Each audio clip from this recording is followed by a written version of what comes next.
வந்தேன்.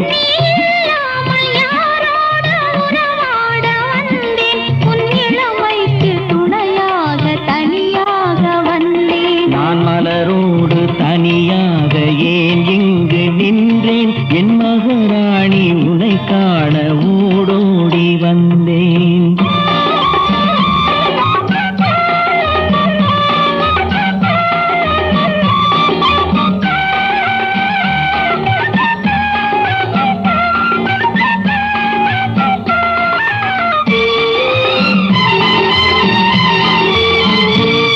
நீ வருகின்ற வழி மீது யார் உன்னை கண்டார்? உன் வளை கொஞ்சம் கை மீது பரிசென்ன தந்தார்? நீ வருகின்ற